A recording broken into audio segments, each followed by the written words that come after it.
Session 5 of the Law of One.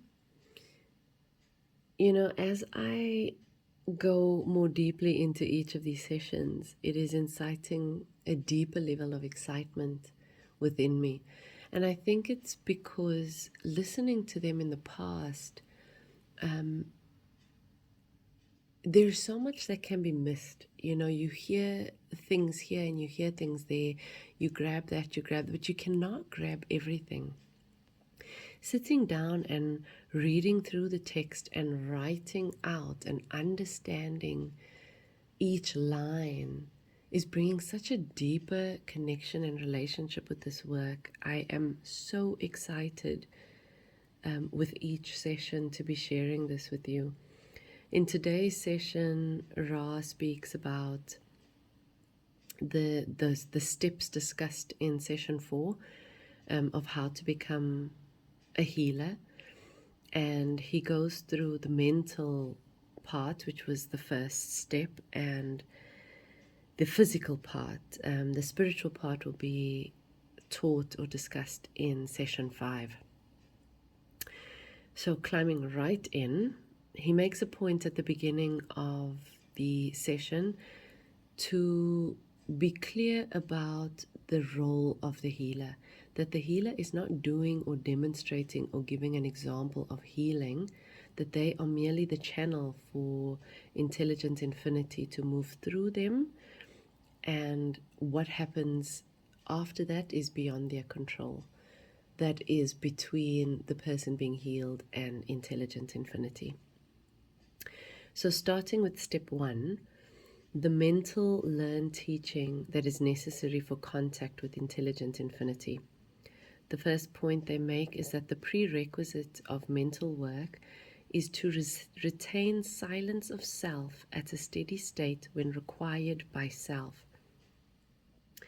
I think this can be thought of as, can you be still even in your body when you observe your mind? I don't think it's necessarily that the thoughts need to be completely silenced, although that does help. I think it's more the ability to be still and to be with the thoughts, to be with whatever is revealing itself. When I went through my first awakening, I used the book The Surrender Experiment by Michael A. Singer as a guide. I would read like a paragraph or a page or just enough information to give me something to contemplate for the day and to practice for the day. And I would religiously practice what he was sharing and what he was teaching. I was deeply committed and focused and devoted to the practice simply because of the deep state of suffering through the dark night and the desire to relieve that suffering, which of course was what brought me to all of this work and to this learning and this healing. I noticed that the silence of the mind, of the thoughts, were only attained when there was complete surrender to the thoughts. So it first required an awareness of the thoughts, so being completely present and focused on each thought that was passing through the mind. And as that focused kind of intensified, the thoughts would slow down almost. They would be less rapid. There'd be more silence between them. It was almost as though the awareness of them was calming them down. And as that awareness remained so present and focused, along with the relaxing of the body and the letting go, the mind eventually came into a stillness through that surrender, but definitely not through effort. Isn't like you cannot convince your mind to be quiet. You cannot try to quiet your mind because the trying is effort. And the effort is resistance to what is. That resistance continues the thought process. So, yeah, that was just a little sidebar. He says that the mind must be open like a door, and the key is silence. To begin to master the mental, or to begin to master mental discipline, it is necessary to examine the self. I guess this might be equated to shadow work. Although when I think of shadow work, I think of something negative, something bad, something difficult, something that it's like I don't really want to do that thing. That's a difficult task. That's going to require a lot of me. But the way that Ra explains this work makes it feel really kind of effortless and without judgment, without resistance or difficulty. So let me continue. The next point is that he says the polarity of your dimension must be internalized. So this is how you are going to do this work of observing or examining the self. The polarity of your dimension must be internalized. For example, where you find patience, you must consciously find impatience, and vice versa. Each thought has its antithesis. I really love this because I think even in shadow work, we don't look for the antithesis, we just look for the bad thing. It's like, where's the thing that's been hiding from me? But we don't see it as part of this polarity, as part of this duality of self. But the way that he explains this is that even where you find the positive thing, you must consciously look for the negative. And this is without judgment. This is not for the purpose of suffering. It's for the purpose of awareness. It's for the purpose of truth, that you are not without darkness. That in order to be a whole being in this physical reality that we are experiencing, you will have darkness in this duality. And not to deny that darkness, but to observe it and to integrate it. He goes on to say, identify the things you approve of and disapprove of, or disprove within yourself. Then balance every positive and negative charge with its equal. Discover the completeness within yourself. Man, I am so excited about the way that it's been presented in this work. And, it was so difficult for me to skip anything that was written in session 5 or to simplify anything because it was just so beautifully clear. Discover the completeness within yourself is completely non-judgmental. It's to say, do not deny your darkness. It exists. Observe it and embrace it and accept that this is a part of you. Don't try to only be a being of light. Moving on to the second mental discipline. So that was the first. The second mental discipline is to accept the completeness within your consciousness. Again, isn't that beautifully stated? It's not saying accept that you have darkness, accept that you have light. It's accept your completeness. To have darkness and to have light makes you complete, makes you whole. It is not for a being of polarity, and this I wrote as, I kept this entire quote intact because it was just so impactful. It is not for a being of polarity in the physical to pick and choose attributes, thus building the roles that cause blockages and confusions in the already distorted mind complex. So, in other words, stop trying to pick and choose the things you like about yourself and the things you wish to discard, because you are causing more blockages and more confusion in your mind complex, in your mental body that is already distorted by its very nature of being a dual experience. Each acceptance smooths part of the many distortions that the faculty you call judgment engenders.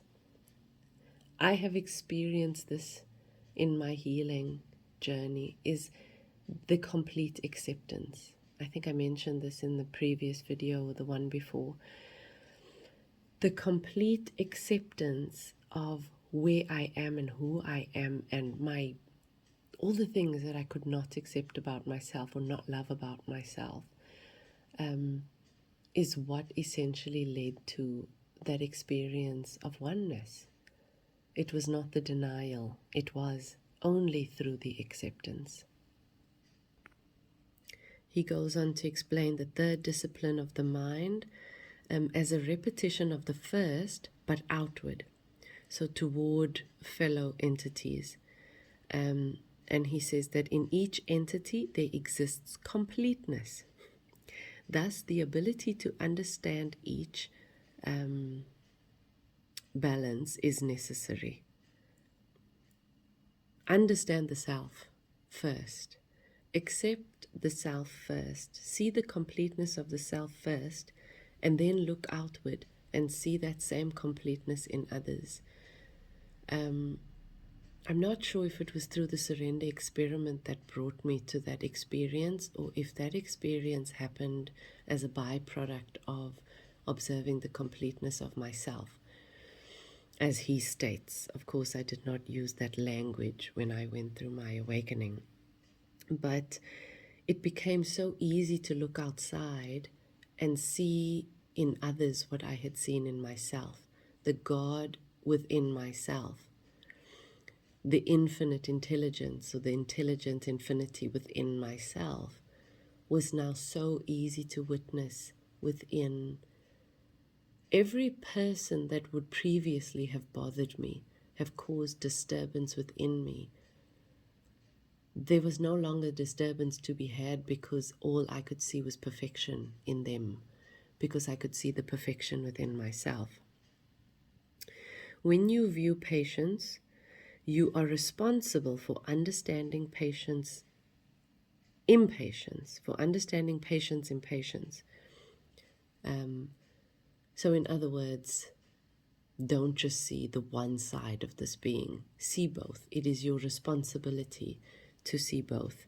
And then apply this broadly, so not just with patience and impatience. They just use that as an example.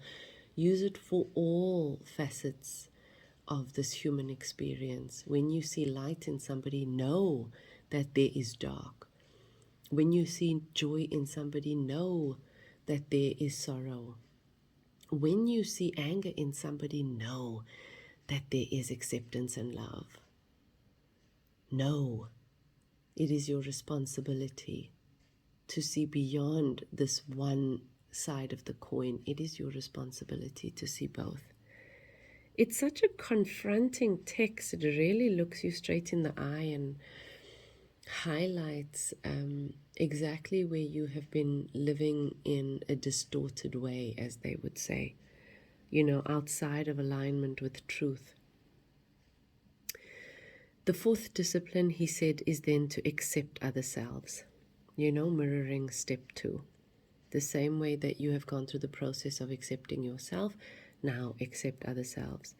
And then the fifth step involves observing the geographical and geometrical relationships and ratios of the mind. This is directly from the text. The other mind, the mass mind, and the infinite mind. I don't fully understand the geographical and geometrical relationships and ratios part.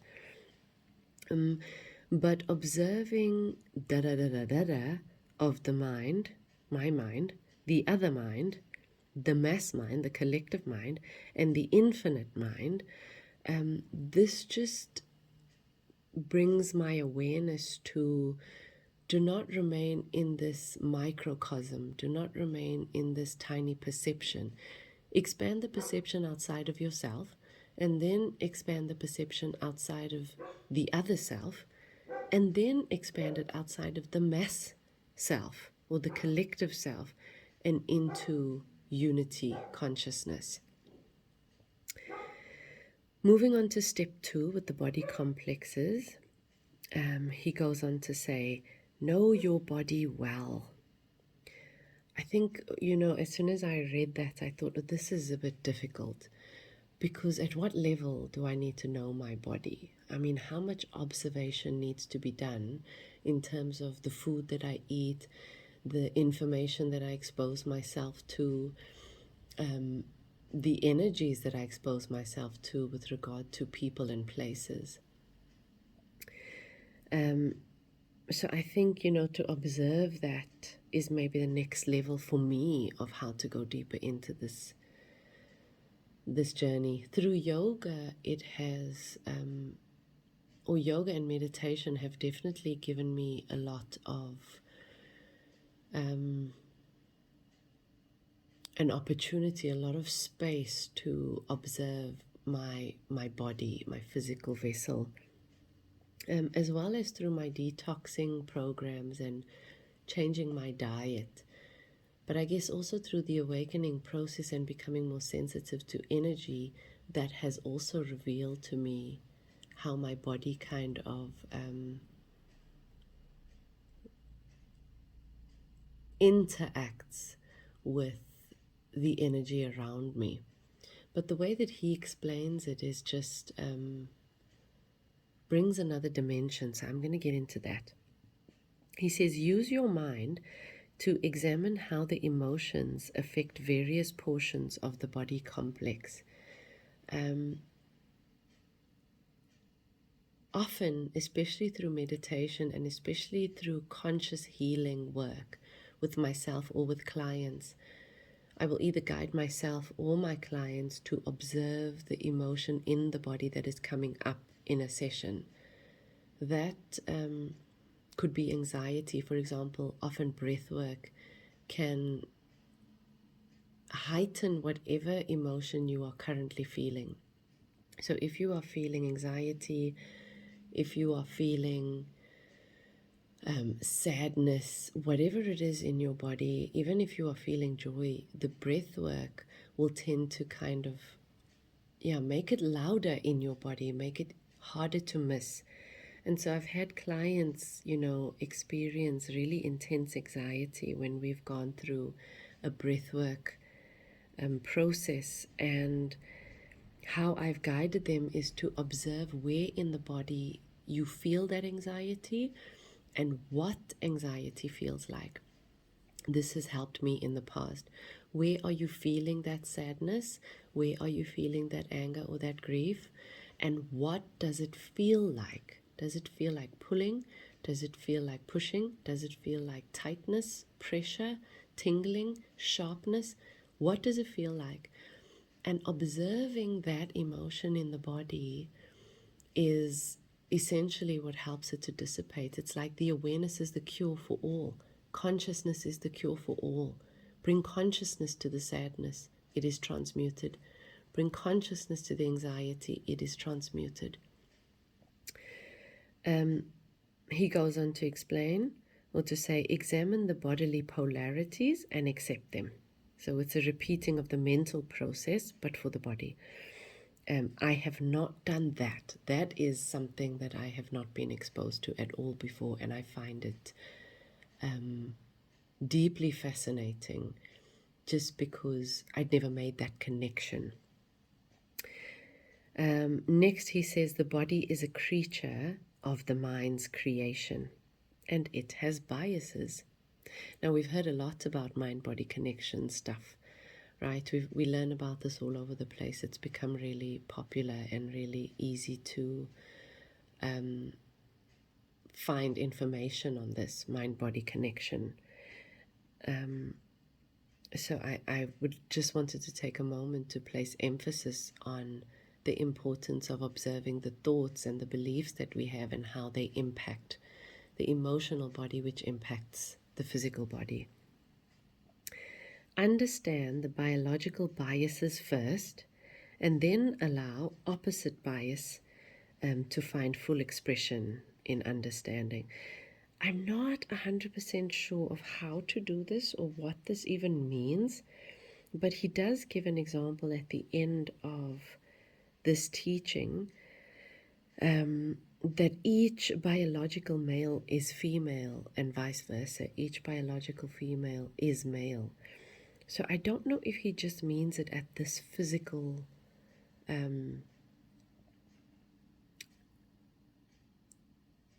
understanding or expression or viewing or perception, or if he means it at more subtle layers as well. For example, the food you eat, maybe your body doesn't respond really well to meat, for example. And so you cut meat out and you eat solely vegetarian. Does he mean that in the way that you would remove meat, you must also observe how the body responds to having meat or to not having meat? I don't know. I'm just throwing some thoughts out there that I have not made sense of. But yeah, just trying to examine or to understand where this biological bias starts and ends. I'll leave that thought there. Maybe this will get some cogs turning for you. If anything pops up for you, please pop it in the comments. I'd love to hear your thoughts on that. And then he goes on to say, accept the body as a polarized, balanced individual. And then extend this to the bodies of other selves. I think so far this is probably the most powerful of all of the sessions, and I imagine that the next session will probably be just as powerful. I've in writing and sitting and writing this out, it's made so clear the steps that I have, done in the past, the steps that I'm missing in the present, and the steps that have not yet been explored. And because of how clearly he explains this, it makes it so easy to apply. So yes, I hope that this teaching of Ra's is as powerful and impactful for you as it has been for me just reading through it again, and that you're able to take some of this and apply it to your life for the purpose of healing the self and then other selves, and then the collective consciousness at a wider scale or broader scale. I'm going to leave it at this point and wish you a really pleasant and expanded experience of your next couple of days, a really conscious experience, and wishing you a pleasant night. Have a good one, and I'll see you guys soon.